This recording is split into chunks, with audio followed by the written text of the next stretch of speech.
Welcome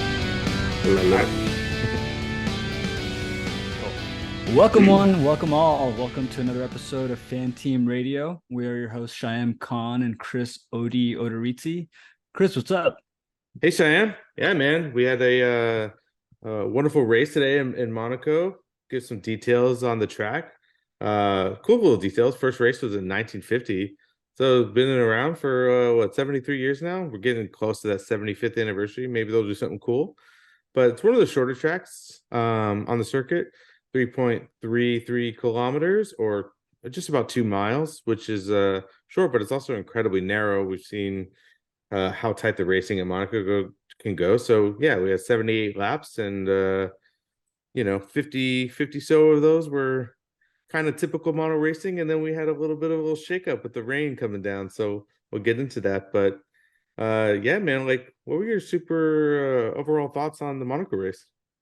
Yeah, my Rainmaker dance over the weekend took effect.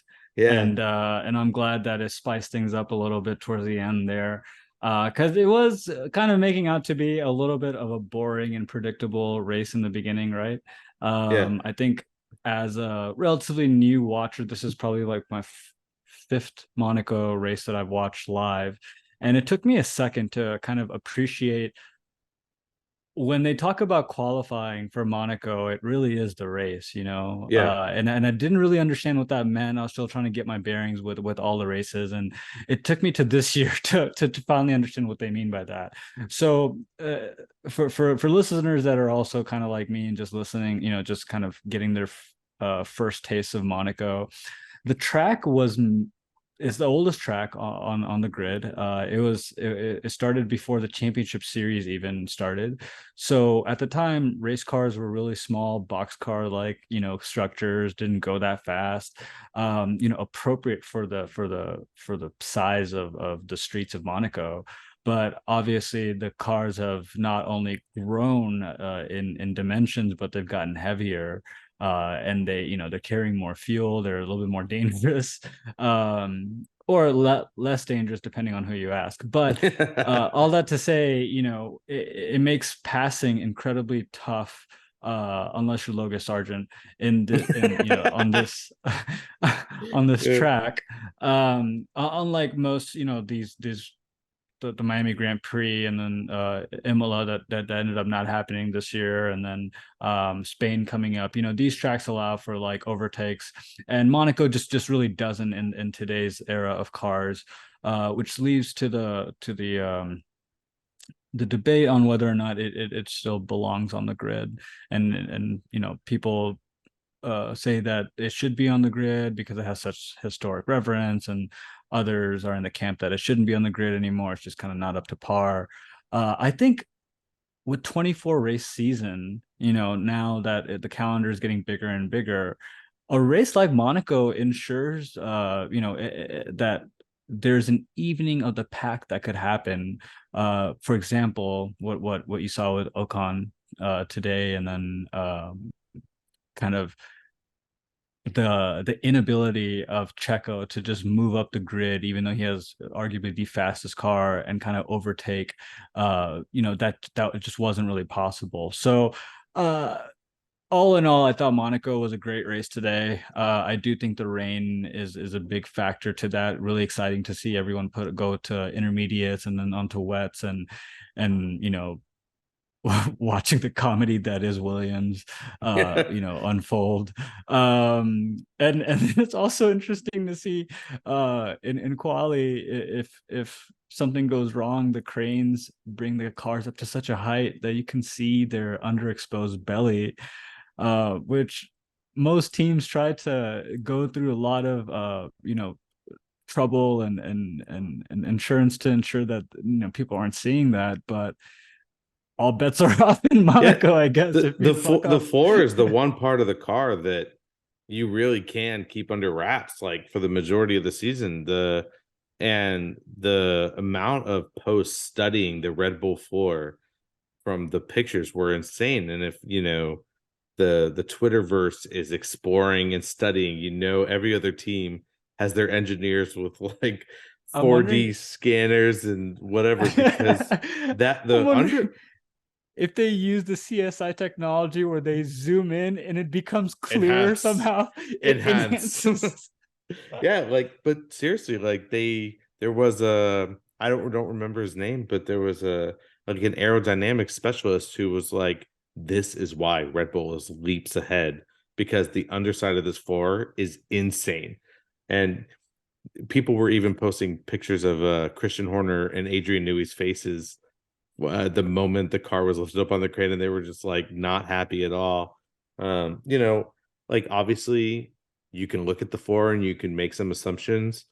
The whole car has to work together as one aerodynamic unit, but still, any information is important. So that was definitely an interesting aspects of It also Monaco. goes to show how stupid I am because I saw both the floors on cars and I was like, they look exactly the same to me.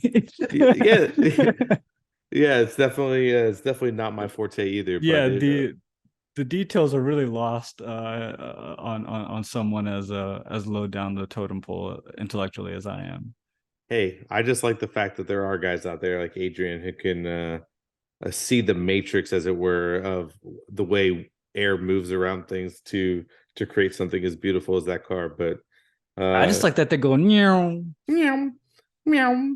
But yeah, meow, no, and we'll going be back, seeing that in Austin. yeah. Going back to your point about Monaco on the race calendar, I thought a lot about this because Monaco does have that historic nature to it. And there was one thing that was new today at this track that really made me appreciate Monaco, is that this is the first Monaco race in the history of the sport where we had helicopter shots. And so we had the helicopter flying over, and it let me see a new perspective of the track, the different elevations. I never really truly realized the track is basically like street upon street upon street upon street. You're basically like looking down this like ledge, and they're going back and forth and back and forth. And I was like, this track is beautiful.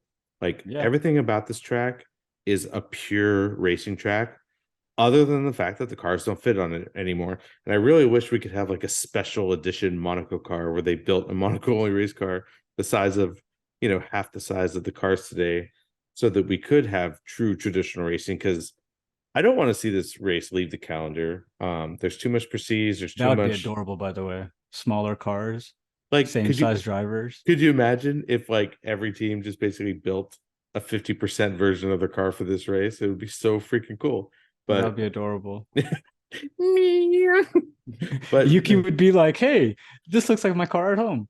yeah, exactly. Uh, But yeah, yeah, it's like, that's an interesting point that you bring up, Chris, and I think it's worth digging into just quickly here. So, the camera operators that they hired for this race is an actually established team of operators that work globally on sporting events, as opposed to initially they had a local crew that would I think last year they had missed some crucial parts of the race and cut yeah, away during I can't remember exactly what the events were that transpired, but it definitely wasn't professional, and it wasn't something that I guess showcase Monaco in the way that it was today. And I think you make a good point. Yeah, like the way that they shot Monaco today and having those, helicopter shots that were able to follow the cars in movement and then switch over really seamlessly to stills of like the cameras that have been set up on different vantage points,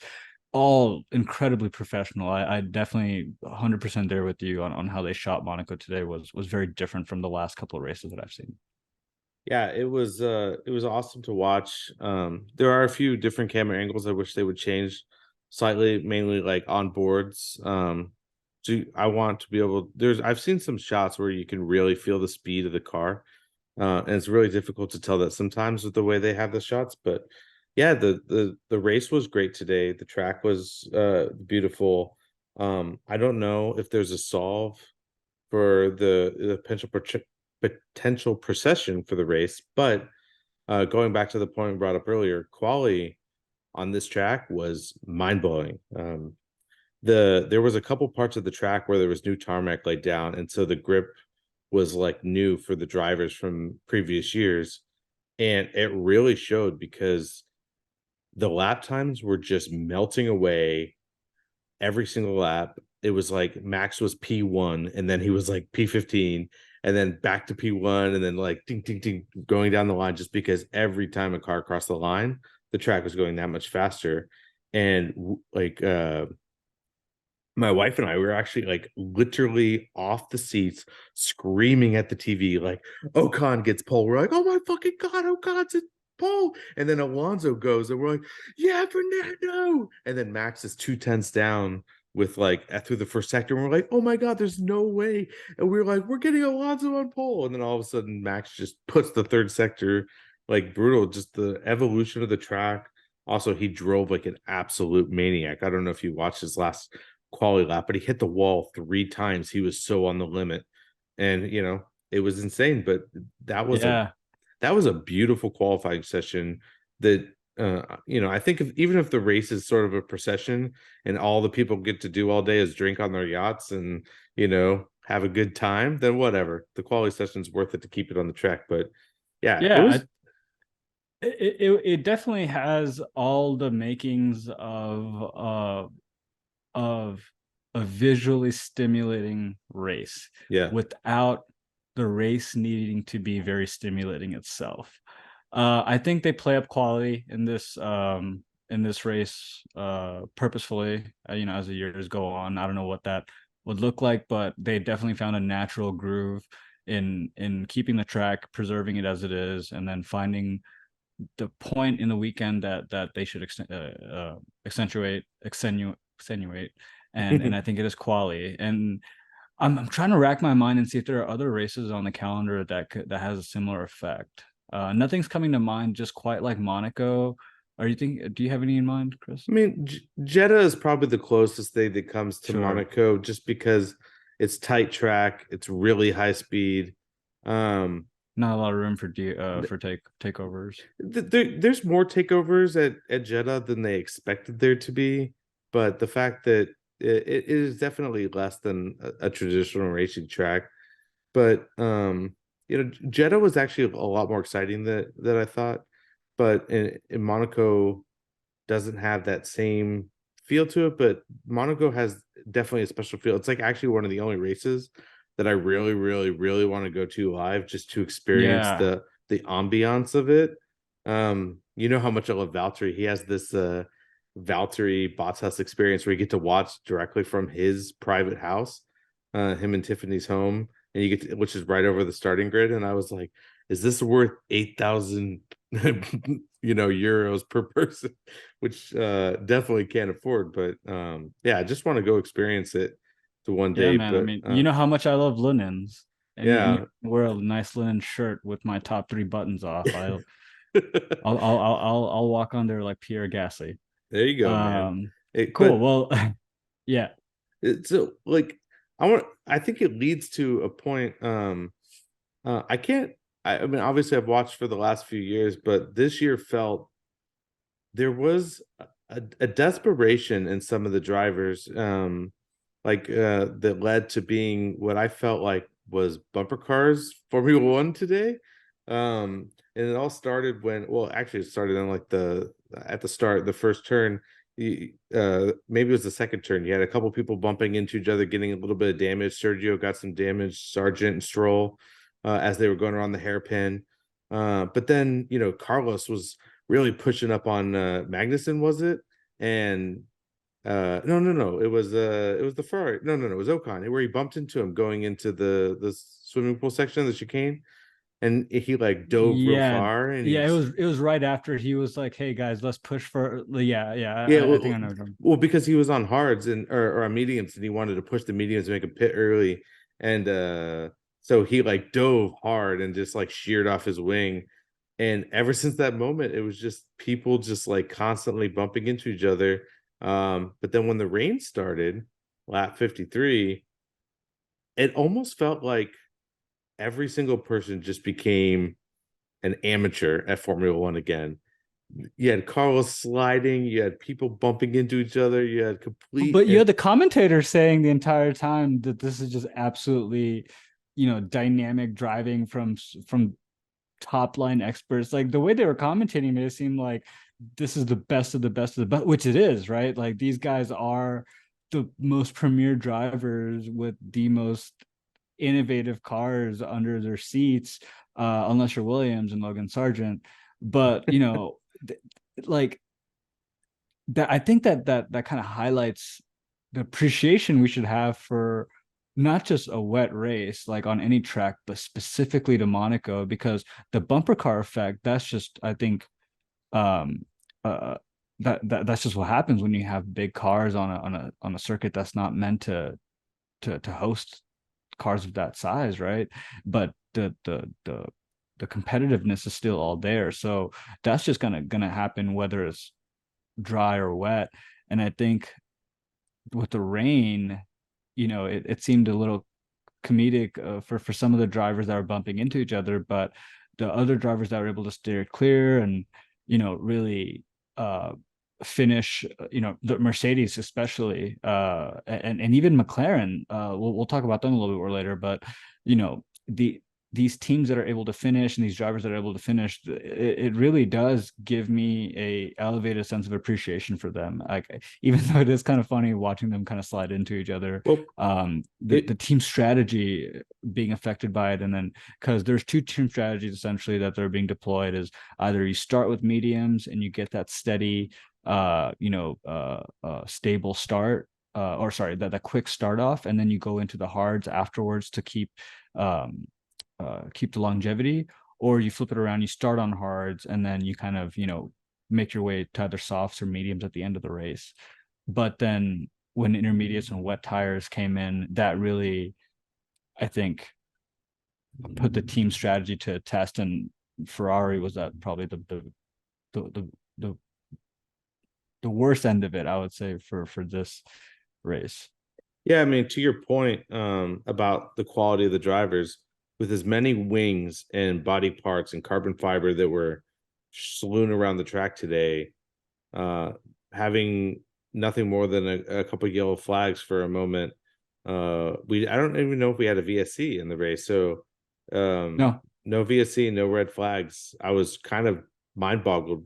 You see that shot of Carlos turning, locking up the rear, and just sliding down the hill into the barrier. And then when George Russell re-entered the track from the runoff, and Sergio Perez just smashes into his side and flips Russell up, and like the amount of chaos that even was. Yuki backing his car out from the runaway. Yeah, I want to talk about Yuki in a minute, because what a fall from grace. I'm rooting for the guy, honestly. Well, let's just talk about him now. Like, I'm rooting for him so much. And obviously I want him to crush Nick, his teammate, all as much as possible. But Yuki, he was like 8th and then 9th, and then he just kept getting passed. And when the rain happened, I think he was having some brake troubles. I really wanted to make points again today, but then as soon as the rain happened, he got passed by the two McLarens, which just seemed to blow by him with ease. It almost felt like he kind of gave up and just, like, he was in heavy contention with his engineers over the radio, and you can hear that his brakes weren't agreeing with them. And then there's really not a whole lot that the pit team could do at that point from where they were.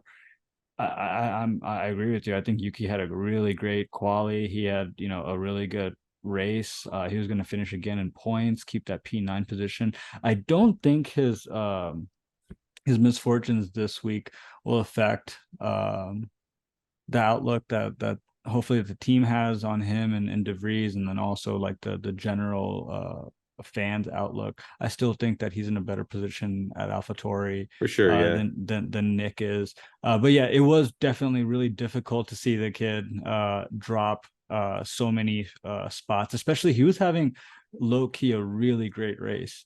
And I think it happened as the rain started, which was really unfortunate because it was in the last 20 laps, I think it happened. I think what happened is that he was having, when the rain started, his whatever brake issue that he was having was exacerbated, and his engineers essentially changed his brake balance, or told him to change his brake balance to have better performance, but it didn't work for what Yuki was trying to do. So he was basically much slower around the lap and wasn't getting good exits out of the corners, which ultimately just led the McLarens getting so much more speed down the straight and just blow by him. And I think what happened, Yuki is such an emotional person, and you could see it through his very aggressive team radios. That I think once he got past, he was so irritated about being out of the points that he just like tried too hard to like go a little bit faster, and then he ultimately had to go into the runoff, which essentially killed his race. So I just feel bad for the guy. I think he'll be back up there. I think in the dry, like you said, he had a really good quality, really good race. But I'm just rooting for him to have a pretty decent year, continue getting into the points. Yeah, Um, I think I had made a point about this in a past episode of ours, is the maturation that you can kind of see take effect on with Yuki. In his first year, I honestly thought he was going to be a one and done. I didn't really know a whole lot about his background. Like, he was a very competitive driver uh in junior divisions, but I just didn't really know like if he was going to be able to grow past that. right. And I think the first step of that was to get the fundamentals of driving down and getting the car and putting it in position to get points, especially as, you know, like as a works, it's a works team, right? Yeah, Yeah. as a works team. The next step of that, I think, is what you see with like the Charles and the Lewises, is being able to consult, provide feedback back to your engineers in a constructive, wholesome way under pressure, in a way that you command, that you're able to kind of, if you felt like that wasn't the right strategy to take, I would think someone like a Fernando Alonso would take it upon themselves to know what they're doing on there to get the car, or to be able to tell their engineers like, hey, this is what needs to be done. um and I think that's the next evolution of Yuki as a driver, is to be able to internalize all the feedback that he's getting, but then when he spits it back out, it's in a way that is constructive and to the point, and that that his engineers can do something with it. There is room for emotions, of course, but like, I think, you know, for him to take that next step, and for him, for honestly, in a sense, for other teams to consider him as an actual, like, you know, really uh, a driver that they can give a multi-year offer to, or see them, like, see him driving for them, that he does need to show that, like, hey, this is what's going wrong, we're under the gun, here's what I think should be done to fix it, let's do something about it, as opposed to the reactionary kind of, you know, uh emotional reaction that he has right now. So I feel bad for Yuki. He's definitely, I think he should have been in at least a P9 position today, but you know, Well, it's a it, learning hour. I don't, if Yuki can get control of that mental outbreak, emotional, that trigger effect, and really improve a little bit, I think he has a big potential to actually fulfill Honda's wishes to be that like second seat at Aston Martin when they take over in 26. But yeah, let's, so speaking of Aston Martin, I want to talk about Fernando for a few minutes because I disagree. I had a little disagreement with a close friend of mine earlier, but I 100%, without a doubt, think that Alonso could have won this race if they had pit for inters first. I went back and rewatched it, and he was like 12 to 13 seconds back behind at the first pit, and Max was going super slow because Alonso pit for those mediums when it was raining. And then when he went back in for inters, when they came back out, I believe he was only 18 seconds behind. And I think if he had just put the inters on, if they went for that risk and been the first to make that call, I think Alonso wins this race. Um, and I that would have made the day for me. As much as I love Red Bull and Max, he's already got this pretty much locked away for the year, and I would have loved to see Alonso take it away, get some excitement in Monaco. Um, Yeah, I see where you're coming from. But the way that Max is driving in quali, and with that 13-second, kind of buffer, if that would have been cut down to single digits, I think Max would have just gone again all out relentless to get that pace of Red Bull's car, which is still I think has a higher ceiling than the Aston Martin, and he would put it in place to win. But it is a good idea. Like I do, it's a fun idea to entertain. What if he did switch to I, intermediates? I, I'm confident it would have happened. I just it was I couldn't have I actually just couldn't even fathom, because looking from a spectator, watching the people on those laps go through the wet sections of the track, people were just like sliding. They were having to go incredibly slow. They were like snapping back and forth constantly. And when the rain started, it was only on like two or three of the turns. And so, but it basically turned like two sections of the track into like snail pace until they could get back up to speed on dry sections. And that was like enough.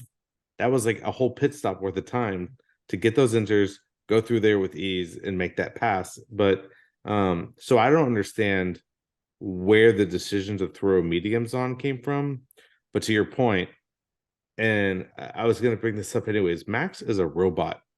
He's the only driver on the grid that that is driving as like faultless as possible. Like Max took a tire that Pirelli essentially said lasted like, I don't know, like 40 laps or whatnot. He was on like lap 53 or 54 or whatever before he switched. Like that guy was driving on tires he should not have been driving on. He's extending the life of them. He's building a lead.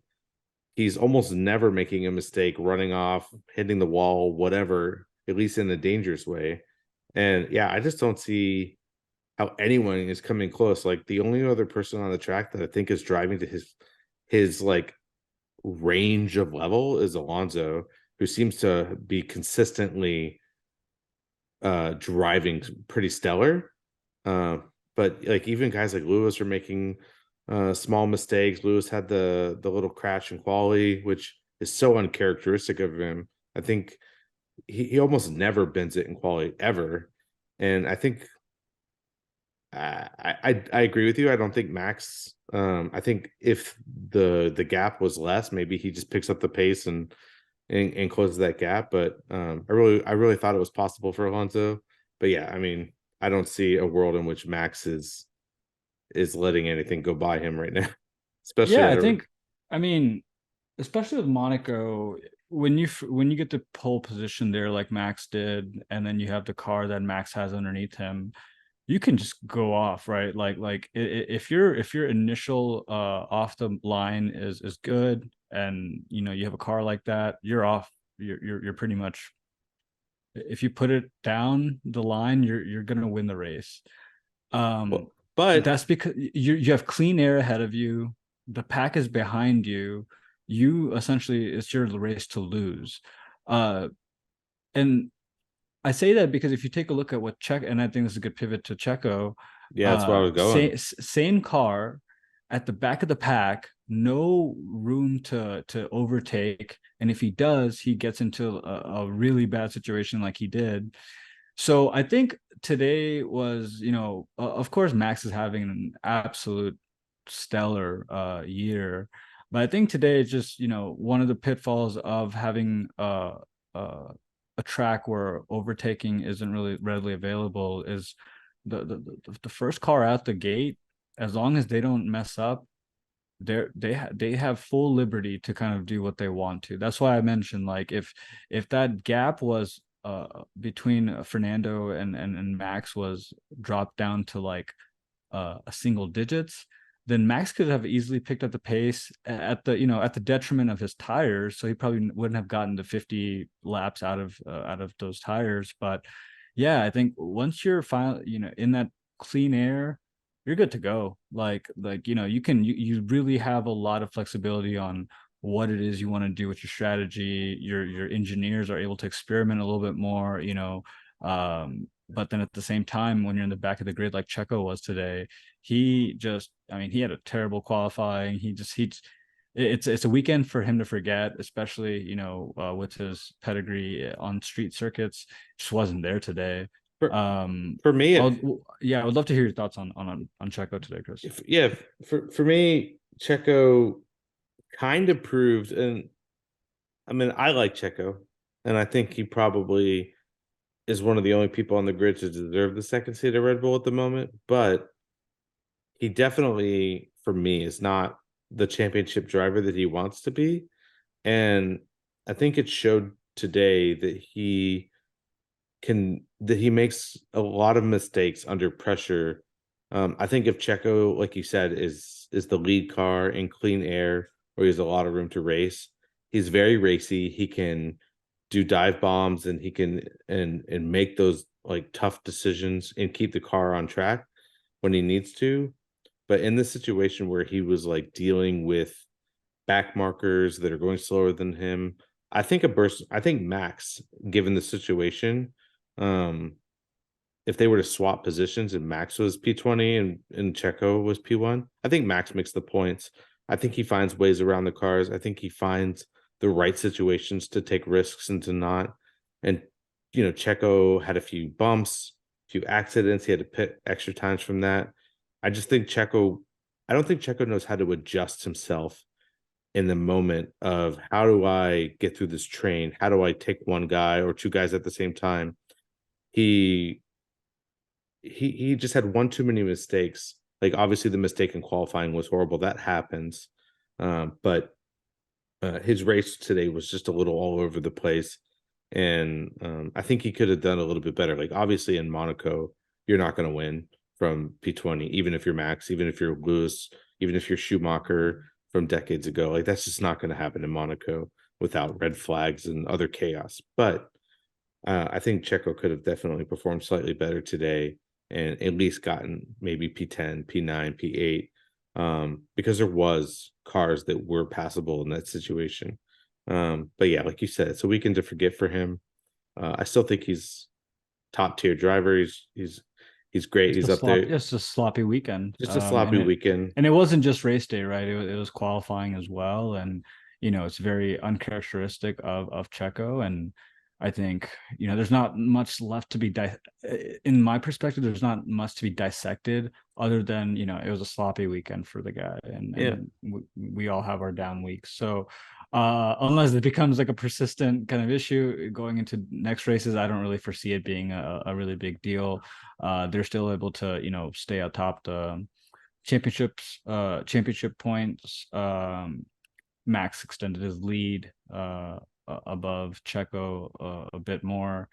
So yeah, I just think it's one of those toss away weekends for Checo Perez. Definitely one of the losers of the week, which helps me pivot into another loser of the week, Ferrari. Yeah. Let's talk about their plans and how they have a lot of them, and that they want to deploy every single one of their plans on every race because might as well. What were your thoughts on Ferrari, Chris? Ferrari's difficult. This race definitely felt like the Carlos Sainz show. Like Leclerc was almost never on air. Nothing really happened. His race was sort of ruined on the penalty in qualifying, which is another Ferrari blunder. I don't think this was. I mean, I don't understand why Charles was on the racing line, not at speed. But his engineers were basically more focused on what's Max doing, what's the quality pace to the lead, and not telling him, hey, you got Lando coming up behind you. And so he gets this 3-place grid penalty that's just totally avoidable, ruins his race, could have started from P3. And then he was just in nowhere town the whole race. And then Carlos, has the opposite he has the opposite issue where yeah, the team's giving him intel about people behind him, and he's like, fuck that. I don't care about Hamilton. Like this is like I think Carlos has shown over the last 2 years that he's very frustrated with Ferrari strategy and willing to take the lead. But if you're just constantly in a verbal battle with your engineers, with your team, and you're split on decisions, like nothing's ever gonna go. You're not gonna put the whole weekend together. So Ferrari, something still needs to change. I don't know. I haven't seen, like, we used to see Mattia Binotto like every race. He was always on the pit wall. He was always talking. There was always something with him. We almost never see Freddie Vasseur. Maybe that's by design or by his own choice. But I'm curious how the rest of the year is just going to pan out and what Charles and Carlos will do at the end of it or through silly season with when their contract signings comes up, because there's Ferrari showed again today that, like, I don't think they're as bad as they were last year in terms of like their cars blowing up and just throwing races away that they would have won, because they wouldn't have won today anyways. But they're still in a lot of problematic situations where they're just not making great decisions. And so they just kind of felt in nowhere land today again and unable to compete. Yeah, I don't see either of those guys staying at the team. There in the past couple of weeks, there's argument to be made like Charles might stay or Carlos would stay. I think at the end of the day, I think they're both a bad fit for Ferrari at this moment in time I think they're a bad fit as in the as a current, pairing. but they look good in red, baby. They both And look they look, great. yeah, that's exactly what it is, right? They fit a certain ilk of driver that superficially is Ferrari, Yeah. and those guys they're handsome, young, like they're so marketable, but the team there's no cohesiveness, there is no driving, and no pun intended, there's no driving force there in a human capacity, like a Toto Wolff or a Christian Horner, or how Michael Schumacher kind of like took the reins on himself and essentially willed his engineering team to make a better machine.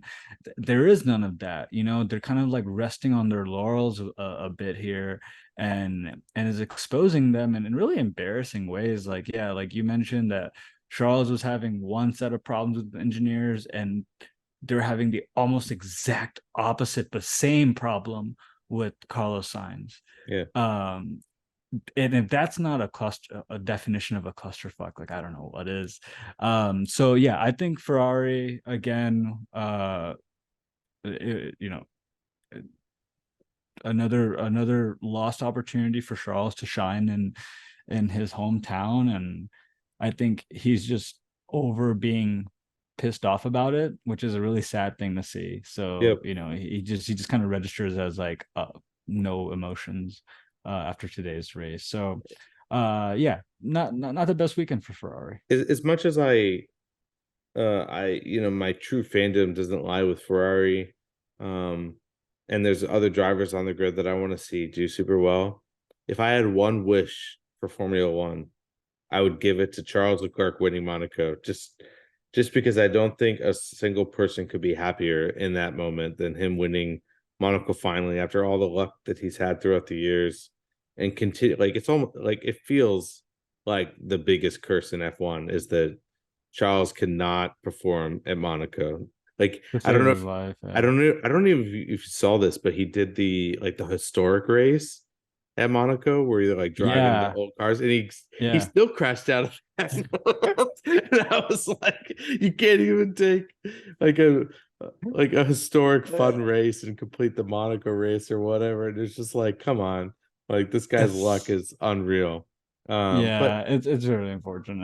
but what you like you were saying about the driver pairing, um, yeah, like I think those guys probably get along off track a little bit, but on track it seems like they're always battling for who gets to be here, and because they had to do a double pit stop, and you could see them sort of like battling to see who would get.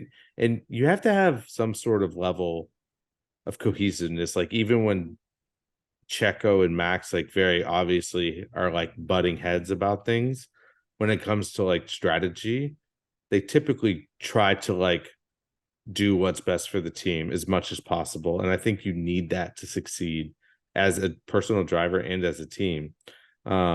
Which leads me into another driver pairing. And I know you want to talk about them a little bit. So, Russell and Hamilton of Mercedes, Curious to your thoughts on like when Russell was trying to like beg to be let past Hamilton. I'm curious if you thought that was warranted or not. I mean, I've come to expect it from George. It's something that other people might not like about George. So it might be off-putting to some people. Yep, Yeah, me. present company included. Yeah.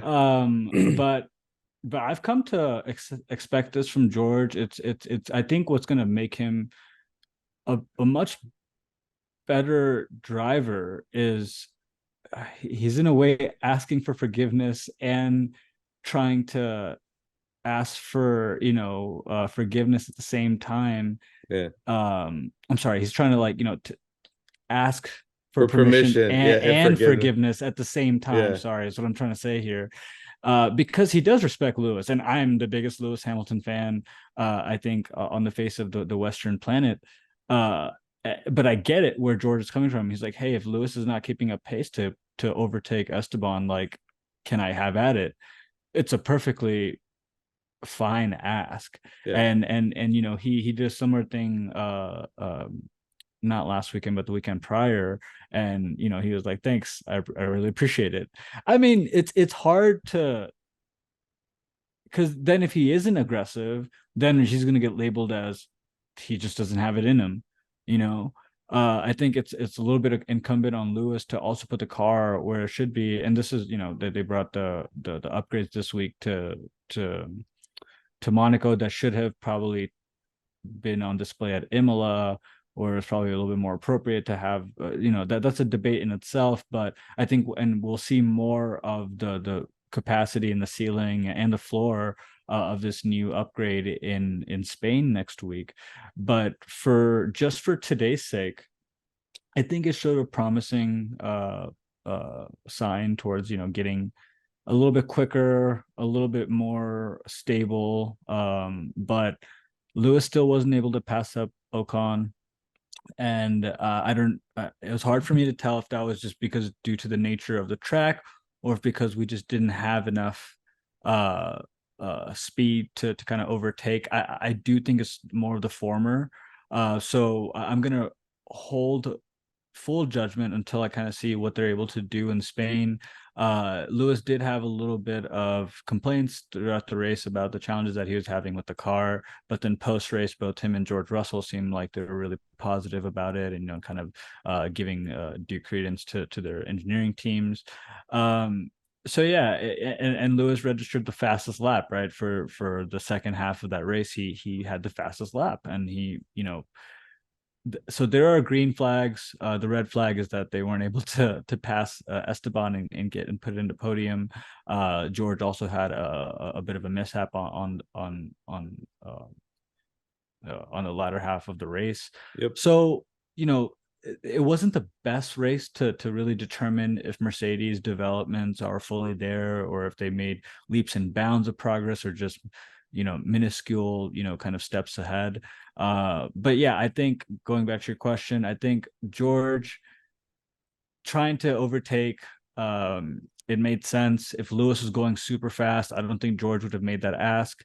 But I think it's all kind of going back to my point about Yuki.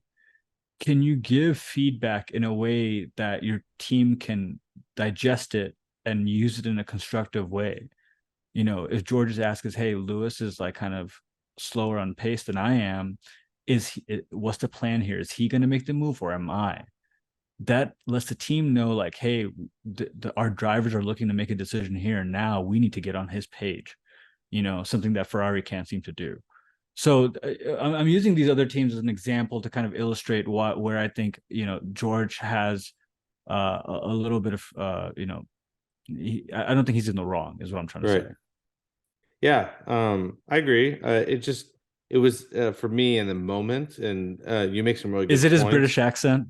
Uh, Yeah, his yeah. posh British accent. No, for me in the moment, it was like the ass started coming right after he got the 5 second penalty for the unsafe rejoin, and I was almost like, he's like, can I get ahead of Lewis so I can get that 5 second buffer, which he already had anyways. It was interesting because Lewis was pretty much flat 2 seconds behind Ocon for a while. And then as Yeah, soon as the ass started coming in, I don't know if you saw, but for like a lap or two, he got it under a second. And Yeah. I actually thought that I was like, oh shit, Lewis is putting on the medal here. He's going to go for the podium. And then he just kept falling back again, like back to a second and a half, back to two. And I was just like, oh, come on, Lewis. I was actually rooting for him for a span of like 3 or 4 laps because I thought he could put a Yeah. fight for the podium. But Yeah. I mean, it's like Esteban Ocon is not as easy to pass up as Logan Sargent, right? yeah, So it's and if he was, Lewis would have passed him up, I think. So I don't think it was due to performance of the car. yeah. I really do think it's due to the nature of the track and Esteban's ability to close off those overtake in the corners, unlike Logan Sargent. So yeah, like I think we'll really see what they're made of in Spain. But I was happy as a Mercedes fan, as a spectator of sporting race. Like this was a good thing for Mercedes. I'm not going to take anything away from them this week. But if next week for some reason they have mishaps and their performance issues, then I'll probably be a little bit more. I'll scrutinize them a little bit heavier. But I think today was a good race for I'm gonna Mercedes. I'm gonna make a bold statement, and one that I probably wouldn't have made 2 years ago because I didn't love Lewis in my initial year of F1. But I think Lewis Hamilton of 2021 is gonna be back starting in the next race or two. I think um I think the upgrades on the car did not shine in Monaco because number one, it's hard to shine in a track where you're going very slow in a lot of the corners. And number two, they've had one race and one quali session and a few practices to dial in the setup, learn the new car, learn how it feels, and they still performed well. So I think the upgrades are probably going to be an overall net positive. I don't think it's going to get them to be fighting wheel to wheel with Red Bull, but I do think they're going to be fighting for podiums and fighting for, to go back and forth with Alonso on who gets the third or second seat in the podium. So I think it's Yeah, all, I think they're 1 point shy now of Aston Martin in the Constructors Cup. So yeah. Well, that's a Lance Stroll problem, but we get we'll talk to that some other time because we've talked enough about the guy. But he was in nowhere land again today too. But and maybe that's a good pivot into our less performative yeah, players yeah. today. I mean, Let's start with Lance. yeah. Listen. Lance is probably not going anywhere unless the bigger decisions need to be made. And he did have some bad luck today. Like he got hit by a couple people, but he's another guy that just doesn't have situational awareness. I'll say like he'll try to go inside or outside around people without realizing that this is gonna damage his car. Like he reminds me, I'm trying to think of a good analogy, but he reminds me of like someone who's like, if I do this, everyone will just know what to do in response without like realizing that this is just going to cause an accident. Like he does this like very often, like where he'll take a line and just be like, these people have to get out of my way. And then they don't, and then they collide. So, and I think that that's like the really great drivers on the track can sort of anticipate how the other human will react in the situation. So I think Lance gets themselves in these problematic situations too often. Do you think Which that's to do with this complex being a billionaire son? probably, yeah. I mean, Is when that you what you're have really trying to say, Chris? when you have yes men around yourself all the time and you get your way and Yeah, I mean, you you could either become Lance Stroll or you become the Batman. So yeah. it's either gonna go one or two ways with the personality types there, or you Yeah. become, one of the Menendez kids. Yeah, so but Lance has had a lot of opportunities. And I think when Lance is in clean air and when Lance, has a decent car under him, he's actually a capable driver. I just don't think he's a capable racer. Like he reminds me of a way less competent Valtteri Bottas. Like Valtteri is one of the fastest guy on the track, but you put him in the situation with 20 other people, and sometimes he goes bowling and crashes 10 people out. And I think Lance is the same. Like you put him in the simulator, he's going to put up good lap times. you put him in a real life situation with a lot of cars around him, he has a lot of problems. So, but yeah, Lance, he was our only true DNF today, and it sucks. But I think at the end of the season, they're gonna have to actually make that tough choice. Like, if he doesn't leave this year, he'll never leave until he's retiring. Because there's just no chance there's no merit to keep him on. So if he stays, it's just a guaranteed seat for him for life. And then, but yeah, like I hope he has a better end of the season. But it is what it is. Lance is probably going to always be in or out depending on the race. But Yeah. let's The talk thing about is, I'll say one thing on Lance is it's not his first Monaco race yeah. like it is Logan Sargent's. And so he doesn't have that excuse of like, I'm a rookie and I messed up. Um, and I mean, we saw Checo mess up this weekend as well. So I think Lance, he has a decent ceiling, but I think his floor is going to be the floor for the whole team. It's not going to be Fernando's floor that's going to dictate the floor of the team. It's going to be Lance's. And right now, he is setting a floor for Aston Martin that could be raised if you just bring in another driver, and it's an appealing seat. I know we talked about it before, but if you just think in terms of like, what's the floor potential and the ceiling potential they already have with Fernando, the ceiling potential that they could get with Lance is pretty promising. I would say the floor for Fernando has not been seen yet this season. I would say, because he's been in pole, or he's been on podium for every single race. But when you think about the floor for Lance, which is going to dictate the floor of the Constructors' Cup for that team, it's much lower than the progress the team has made in the past year. And I think that is going to be a driving factor in. I know you mentioned that he has a guaranteed seat, but I think it's going to become less guaranteed as that kind of gap becomes scrutinized more and more by the team itself, but also like fans, right? Like fans don't want to have a team that keeps coming up in third or fourth in the Constructors' Cup because of a driver who just isn't there based on merit. So yeah, I think Lance had a tough week again. Given that it was Monaco, I'll let it pass a little bit, but because it's not his first Monaco, I still think he's giving everyone a reason to take another look at him in not a great way. As long as the car stays the same as this year, I want to see Charles in that seat, see what that ceiling is. I don't want to see another rookie. I don't want to see another amateur. I want to see. I just don't think they anticipated that this car is going to be this great. Yeah. Going into this year in the stable, which does lead me to think, what if they did? What if they knew about it a year beforehand and they knew about Lance's, like, I guess they still would have given him the seat, right? Like, because they would have given him that at least a year to test out. And the guy did really well with the broken hand, so I don't want to forget that. But it is a fickle sport, and it's not about what you did yesterday. It really is about what you're gonna do today and tomorrow. So yeah, from that perspective, I think Lance is in a hot seat for me. This not a hot seat, but he is a loser this week for me. We'll see what he's able to do to rectify that next week. Yeah. Like, I want to pivot real quick to what you mentioned him, Logan Sargent, because F1 is really interesting.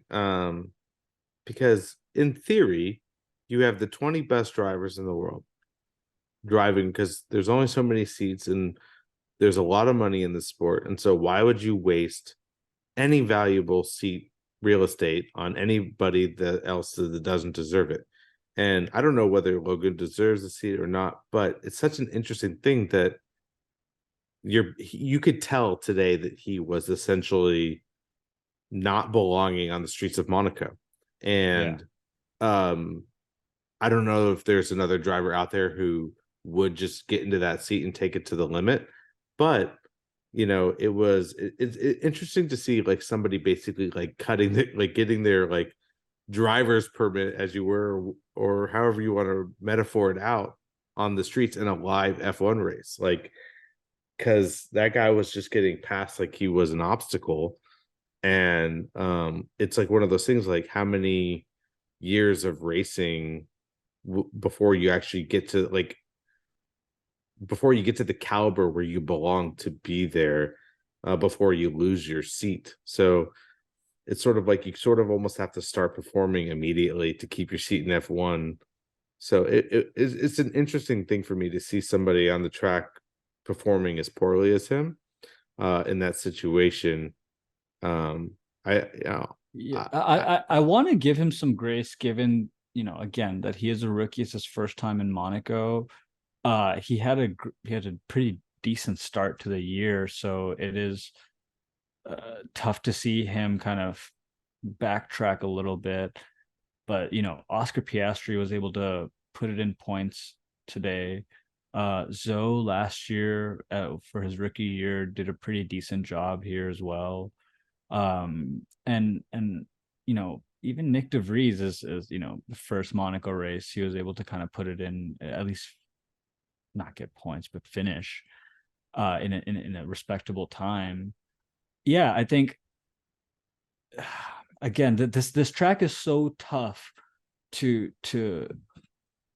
determine a team or drivers kind of, I guess, how good they're doing in that particular season. It's hard to not write it off as a one-off, but given his struggles from last week, oh sorry, the week before and this week, it is giving me cause for concern that Logan Sargent might not be that stellar driver that we had thought of in the first leg of the season. I won't write him off just yet. I'm gonna give him a little bit more time to see how he matures and develops, because like Yuki, there's always there's potential to grow. So I'm gonna let him be this week. yeah. I don't want to be too. I think I've been mean enough on him over the course of this conversation. But my man got passed up like the last kid at in a pickup basketball game. He just in a track where it's so hard to pass someone up. I think got passed up like 5 or 6 times. It Uh, To me, it was the double pass. I forget who passed him first, oh yeah, but then Sergio was like, "I guess I'll do it too." Like, yeah. I was like, you're and not. he was going so like it was almost like he gave up. Like he's like, "All right, guys, just get by me so I can just continue my race in the back." Um, Yeah, but like you and said, I'm not going to write him off. I'm not going to give him too much trouble because he is a rookie and it was raining and it's Monaco and all this stuff. But he's still there's only 20 seats and you have to be a top tier driver to be there. So we'll see how we. he seems to be more concerned about it than Nutella Boy. So I'll give him that much. But another thing that was kind of sad to see was a lack of sponsors on the Williams car. It definitely seemed like a blue blob with a Duracell battery on it. Well, they should hire Zach Brown to do some deals for him because that the McLaren's got more sponsors on it than it has That's what cars. I'm saying, like I was like, Haas has more sponsors than you guys do. Like, what are you hire me? Like, what are these like partnership? What's the partnership team doing at Williams to get more sponsors? It's unreal. I mean, Um, Williams doesn't have much going for them. Like Haas at least has Gunther, who was like the star of Drive to Survive. There's lots of marketing opportunities around there. McLaren's obviously like a stay name, and but like Williams, like they had the change of ownership and from the family, and they had a huge falling from grace from their championship caliber performance that they were for a long time. And now they're just kind of like a nowhere team without an identity, without a brand.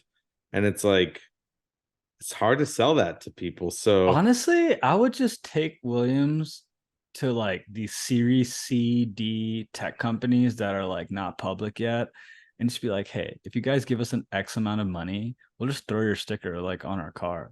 And that way, these companies don't really have much to lose. They're trying to get, their name out there anyways. It just looks bad, Chris. Like it's completely like Blue Man Group, royal blue, nothing on it. It if that Duracell battery wasn't on it, it would look even sadder. So it's a I guess it's the identity of the team, right? With Logan doing as poor as he is, it make me feel a little bad for Alex Albon. I've talked about him before on the show that I really do think he is a capable driver. He just hasn't had the opportunity yet to be with a car and a team that can kind of give him what he needs. So yeah, again, Williams just a really poor weekend, much more so for Logan Sargent. Yeah, he's one of my losers of the week. Yeah. I don't want to get crucified by the Formula One longevity fans that have been around for a long time and Williams throughout their heyday, but take the team to Andretti, they're buying. So maybe it's time to throw in the towel, but we'll see. Yeah, well, I hope that they can find some performance, like they have a good driver, like you said, Alex, and yeah, I hope they can figure out something with their car and their identity. And I'd like to see 10 capable teams on the track that are all capable of putting it up in the points and getting sponsors on their cars. So Yeah. how about winners? Who's your winners this week, Shane? Winners this week, Esty Bestie. Hey, I'm a sucker for background stories and people, kind of pulling themselves up by their bootstraps, and there's none like the Esteban Ocon family. And really, he after what Lauren Rossi said publicly about Alpine and kind of our positive projections for them coming into this year, and kind of the lack of them meeting standards and all of that kind of went into this season and all up to now. I think Esteban Ocon has been a really solid and consistent uh, kind of presence for that team, with them switching from Renault to Alpine, getting different team principals, and Lauren Rossi deciding to, turn up the burner at very different points, and taking, um, I think he also takes a lot of credit for things that he probably didn't do. Esteban Ocon has kept a pretty even keel, barring the mishaps that happened earlier this year. I forgot what race it was, Chris, but where he got like all of those penalties stacked up against him. That was an anomaly. I think this is much more close to the form that Esteban Ocon can show. I think in a car like that Alpine has, and I'll expand on that. I think Alpine was a good has a good case for being winners today. Pierre Gasly, came in. I believe he came in seventh. Still in points. Wasn't probably. I mean, I'm sure he would have wanted to get further up the rankings, but I think between him and Ocon scoring points, Ocon getting on podium, it was a really good day for Alpine. Hopefully, this kind of is a pivoting point for them in the season towards a much more positive next 20 races. And then I would also say Fernando Alonso. I mean, hard to hate the guy. I saw him videos of him watering flowers, like just it was awesome. Like he's just so cool. And like I love the fact that he's old and that he's short. Gives me something to look forward to. Yeah, I'll fully agree with Esteban. Like he's one of those guys that's just always there to capitalize when it needs to be. I mean, he was given a gift with Charles's penalty, where he got to move up to the three, but he showed that like he can get hit by Carlos, he can get pushed around, he can get bullied, and he's not going to break under the pressure, and he's going to be Mr. Consistent. he's had a couple of fortunate moments in the last few years, like when he won in, I believe it was Hungary. Um, he had help with Alonso in that race, and sort of defending off Hamilton. Eh, But he is the one that's taking that car and putting it where it needs to be and getting it onto the podium. And so today, yeah, it really showed that like he deserved um the spot. Like he could have easily lost it to lots of other drivers, or other drivers would have lost out in the similar situation. So yeah, super big props to Esteban today. He's one of those guys that will probably never be WDC, but definitely deserves a seat in F1. Um, and I think we haven't seen the last time that guy is going to win a race in the sport, especially if Alpine keep moving forward. Because today, like you said, Alpine showed that they are there. They do have performance. And I'll make the definitive statement now that it was not Lawrence Rossi's credit. So yeah. Yeah, I don't think so either. I mean, there's something to be said for putting a fire under your athlete's butt to get them going. Every great coach does it. Every good GM does it. Christian Horner, I think, has it down to him and who's the ultimate boss at Helmut Marko. I think they have it down to almost a science, like a cruel science, but it works. Yeah. It doesn't work when you kind of wield it every now and again, right? There has to be some sort of rhyme or reason to it. I think Laurent Rossi, I hope this is not a case for him to keep publicly bashing his team if for some reason they have a dip in the season. Because that's just, I can also see that becoming an issue as well. But for this week, I think they did well. I think they heard their CEO's sentiments, and then they reacted to it. And I think Esteban got the best part of that deal this week. Who else do you got for winners, Chris? I mean, I talked about him enough, and I won't go into it. But Max, like, um, he was almost off camera the whole race because it's so boring to watch him when he's out front and just being a robot. But the guy is just a monster. Like, he's driving at the absolute limit right now. He's so like he's the only guy that was on the track throughout, quali and the race, that I just felt like you don't have to worry about him bending it or crashing or making a huge blunder.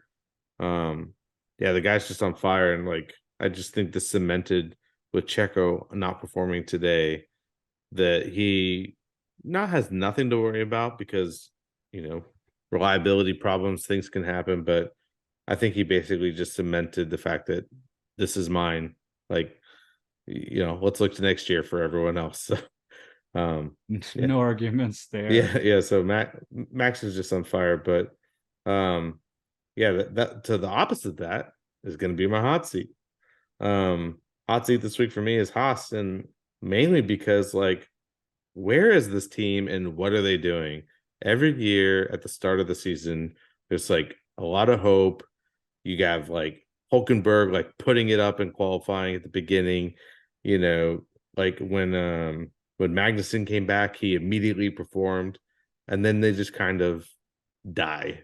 And I think they qualified 17th and 18th and ended 17th and 19th, and just like constantly going off the track, constantly just not competing. It just feels like, what is this team doing in F1? And for me, this is the first week where I was just like, you know, like kind of like Williams, like, why are you here? Like, what's going on? So I just think something needs to change at Haas, which we'll get to that in a minute with our off track talk. They have a new deal going in for next year. So, but yeah, Haas is on my hot seat because the other hot seat people have been there for too long. So we got to put Haas in there this week for me. But yeah, I'm Yeah. not exactly sure what their goal is beside taking a car around the track every week. They're on my hot seat for exactly that reason. I think that is their goal. I think that is their only goal is, hey, let's just get it around the track. I'll talk to Gene. We'll mull it over. That has been the sentiment for this team probably the whole season. And in those sentiments, I guess there's flexibility for those two guys to get some great, sprint times or quality times, but when it really comes down to the bare, like, like the meat of the weekend, they're nowhere to be seen. I don't know how both Kevin Magnussen and Nico Hulkenberg ended up in pretty much dead last. Both of them, like, not, it wasn't even like a big gap in between them. It's just they're both kind of at the bottom of the pack. I don't really know what this team's gonna do. I suspect. I think they're on a year contract, or Nico Hulkenberg is. I think this might be a year that they switch out Nico Hulkenberg and try to get someone else in there. Even if it doesn't work, even if nothing works, they just need to change something, and it's not going to be Gene. I'm sorry, it's not going to be Gunther. He just released a new book, so it's not going to be him. It's going to be one of the two drivers, and I think it's going to be Nico at first, and then I think Kevin's going to be following shortly after that. The stable of drivers that have enough super license points is just, again, very bare. I don't know who can kind of come in and backfill those seats, but that's why I think they have to do one at a time. Brad Pitt. But yeah, let's talk about this off track subject with Haas. What do you Yeah, got here, Chris? it's looking like Alfa Romeo is doing a title deal with Haas. Given that Audi's going to be taking over in 2026. So I'm really curious how this is going to pan out. I need to read up on it a little bit more, but it looks like Alfa Romeo and Haas are going to sort of like team up. Although this deal says it's for 2024 and Audi's not coming into the play until 2026, so it looks like we might have two iterations of Alfa Romeo next year with Alfa Romeo Haas and then Alfa Romeo title team for themselves. But It's an incestual sport. yeah, a couple different engines, a couple different names. There was a funny joke that appeared on Reddit today that said, like, by the end of the few years, every single team will start with an A. Yeah. Alfa Romeo, Audi, Aston Martin, A Mercedes. AMG. No, they Oh yeah, AMG. yeah, AMG. AMG. Yeah. So Yeah. it's like, A so Red Bull? a Red Bull, A Red Bull? a Red Bull. But yeah, no. So yeah, I'm not sure what the benefit is going to be to the teams, because Alfa Romeo, wow, I can't speak at all, but Alfa Romeo and Haas are both kind of nowhere teams at the moment, and you put two nowhere teams together and they're probably going to be nowhere still. So, but their name is still near and close proximal to the sport, and I think at a certain point that brings in marketing dollars. I think yeah, Lawrence Stroll had mentioned something about just the existence of Aston Martin F1 team has brought in over $1 billion in profits and revenue for them just this last year. And so it goes to show you that if you do it right, there's still an incredible marketing value coming from the sheer fact that your logo is near F1. Which is why, I had made the point of Williams going out and potentially striking contracts with some of these Series D, like these tech companies that are almost on the brink of becoming IPO, giving them, spots on their car for a relatively discounted price, but you're not getting money anyways for leaving a blind spot on your car. So, like, I think the significance here of Alfa Romeo kind of teaming up with Haas, and both, essentially dying stars of the sport, is to keep their name close enough to F1 at a point where it is one of the most marketable forms of entertainment, outside of like UFC and NFL, like, which is crazy to think about. Like, look at us, we're both decked out in F1 licensed gear that probably cost more than, a basketball jersey, a football jersey. So, and it ships from like afar, so like it really there's a lot of money that can be circulated, and if you're a business-minded person, that I'm sure, which is what's pushing this deal for Alfa Romeo and Haas, is a mutually beneficial business deal. I don't think there's a whole bunch of racing going into this. Yeah, I think for it is sure. more of a money grab than anything else. Yeah, I agree with that perspective. And like you said, uh, like what Stroll has done with Aston Martin, as much as he was the evil bad guy coming into the sport when he took over, the guy has done everything right. And he may probably be a hard person to work for or intimidating, but he's made some really good decisions and probably made a lot of money, like you said, for the I team, for mean, the organization. he Helmut Marko, I think Toto and the managing team at Mercedes are shrewd businessmen that understand how to put the right people in place, but also know when to pull the plug as quickly. Whereas Laurent Rossi, I think, and I may be completely wrong here. This is me kind of just as a spectator looking in. He has this effect where he maybe not like wants to take the blame for what could go potentially wrong with the decision making at Alpine, but whenever things go right, he kind of positions himself, wedges himself in there. That's the impression that I'm getting of Laurent Rossi. uh and I just don't know if that, I've talked to you, Chris, at length about the cultures of teams and how it's a trickle down effect where it starts at leadership and then comes down, even to drivers as well. And that's where, like, I'm seeing a bit of a separation, that I'm able to put a finger on. Haas, they have a Gunther Steiner, but Gene is the one that's, you know, putting in the money and putting them at risk by making fucking decisions that war criminals make. And like Laurent Rossi, like he puts uh Otmar in charge, who's I think is a capable, person to run a ship, but then he also puts the blame on Otmar whenever things go wrong without taking it on, any part of the blame on himself. I think you have Ferrari, who, like you had mentioned, when Bonotto was there, like he was the front and center face, and they had a little bit of success there. And now, like, I don't know if it's by design or not, but Freddie Vassar and the entire management team is kind of behind this, like, this curtain.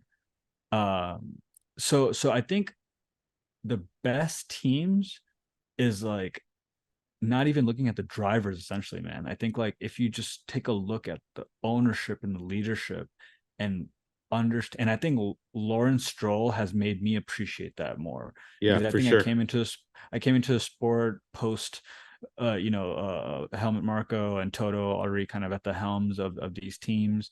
And so I didn't get to see what that effect might have even been. I thought, like, you just have to be good enough and the drivers will and the engineer will take care of the rest. But that's not the case. You need to have someone that is shrewd and can make tough decisions. Remember when Christian was like, Daniel doesn't want a fight, like, we gotta let him go.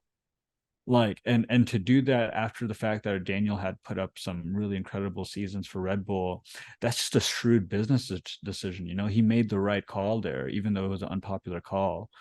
And Toto, he made the team as a whole, but him essentially made the call to not have side pods, and he stuck with that. But he also took the blame for it, right? Like, he stuck by his convictions. Yeah, for sure. uh and I think, I'll get off my soapbox here, but yeah, I think the more mature, as I become a F1 fan, I think the more I'm going to start paying attention to, uh the people in the back offices, right? Like Zach Brown, like we mentioned, does a great job at bringing money in, but then on the engineering side, like, things are kind of kaput for the last year or two. I am starting to pay a little bit more attention to leadership and how they, because it could just be a money grab, right? Like this Alpha Tor, oh sorry, the Alfa Romeo, Haas. thing, and that perfectly fits into that what I expected from those teams, anyways. Yeah, I mean, well, that's a topic that I think we can dive deeper into as the season goes further along, because I agree with you about this, the leadership and the ownership. I think it's important, and what they're really good at is creating an environment for a championship caliber team to come together, and that's a team based on I engineers, I guess talent. Chris, I guess I will ask you, since you brought up the Andretti piece. Let's use them as an example. Do you think Mario Andretti has the pedigree, the shrewdness, all the things you need to bring Andretti into the sport and start having a positive effect? Um, I Or have do you very think that he might miss the mark? so I have very limited knowledge on just like the other auto sports that Andretti is in. But from what I know, from what I've read throughout the deals that he's trying to do in F1 and his persistence and also his connections, I think he does. I think at least I'll say definitively is I think he has more capability than some of the other leaders in the sport, than maybe the Genes or the Laurent Rossi's and stuff like that. I think that he has this capability of bringing a huge organization. Um, I forget the engine supplier that he has backing with him is. Do you remember if it was like Cadillac or whatnot? But he already has like a huge engine. I think it's GM, right? I can't remember, but he already had that like backing to him, and he's been so persistent playing every angle that he can to get into F1. And honestly, I'd really like to see, even if it's an 11th team, I'd like to see what happens if he does it. 'Cause I think that Yeah, he could be up there. Andretti Cadillac. Yeah, it would be the And Andretti Cadillac concept that yeah, they so were he's like he heading has a towards. huge backing. He already has a huge manufacturer behind him. He's got the money. Like, I want to see the guy in the sport more than I want to see AlphaTauri stay around or a Yeah, Haas stay around. So, or maybe even yeah. a Williams. So, Yeah, um, I'm excited to see what again. This is my first kind of foray into seeing a new team being brought in. So when Audi gets kind of established, what does that look like? So all of this, is it's in progress. But I guess what I will say is that certain teams are there for the cash, and certain teams are there with the right kind of leadership that's going to get them to the promised land, and they have an actual mission, and eh, and the thing is, after seeing what Aston Martin was able to do, it gives me hope that if you just bring the right people in, they can take the what's already been built, like the foundations of these work teams and some of the smaller teams, and just really make like a competitive playing field out of them. But how many Lawrence Strolls are there in the world, right? So I guess if there's one like Mario Andretti knocking at the door, like I agree with you. I don't see why they don't let the guy in, and let the sport kind of flourish, and at least give him a chance to put his money where his mouth is. But because the vultures don't want another vulture who's good at at what they do. You know, they it's want they got to keep the pie to themselves. But yeah, they want pigeons. They don't want yeah, more fucking vultures. But exactly. cool. Let's talk about our predictions for next week, Chris. Who you got in the podiums? I mean, I think it's going to be a difficult scenario to have a very shaken up podium for the rest of this year. I think we're always going to have a Red Bull or two. So I got to put Max. He's just driving too well. And Alonso's been Mr. Consistent. He's only missed the podium once, so I got to put him up there. And I think we're going to see the Mercs come up to speed, and to see a little bit of Lewis's racing caliber come back to life. So I think we're going to have a Max Alonso Lewis podium in Spain. How about yourself? Yeah, I think I'm not too far off from where you're at. I think Max and Alonso are going to get the first two positions, and I'll split the Mercedes with you. I think George is going to come in and take P3 if he has the same kind of I'll say anxiety and kind of the the willingness to really push the car that he did in Monaco this week, I think he'll be able to position himself in P3. But if I see Lewis up there, I'd be thrilled Dude, to see Lewis take. Yeah, I'd be incredible, over the moon. listen, as much as I had a problem with the guy, like I want to see that guy back on podiums. He's a pure racer. He's a 7-time world champion, and he's one of the best drivers that have ever lived. I want to see him like at Alonso status, like back on the Yeah, podium, fighting and putting it. And hopefully the cars can get a little bit better, and these guys can compete with Max, which would be an amazing sight to have like three guys battling wheel to wheel, trying to get first. It would be so great. But yeah, I'm excited. I'm excited for Spain because with Imola being canceled, we basically have had almost nothing but street tracks right. for the year. We had It's funny how that worked out. yeah, we had Baku, we had Jeddah, Miami. Monaco, Miami. It's all street tracks besides Bahrain, and you know I'm it, I'm ready to see real racing on real racetracks. As much as the street tracks bring lots of spectacle, I think that they need to be a little less in the cadence. So um, Spain's going to be back to form for racing, and to see what these cars can really do in a proper track where you can pass, you have high speed corners, and not walls, boxing you in and keeping you from passing. So I'm Yeah. excited, and I can't wait to see what's going to happen in Spain. Yeah, me and you both, Yeah, man. Well, until then, it has yeah, been great talking to you, of course.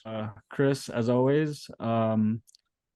We'll see each other again after the Spanish Grand Prix next Sunday. Yep, looking forward to it, and yeah, we'll talk then. Thanks, All right. thanks again. Bye, everybody. See you guys.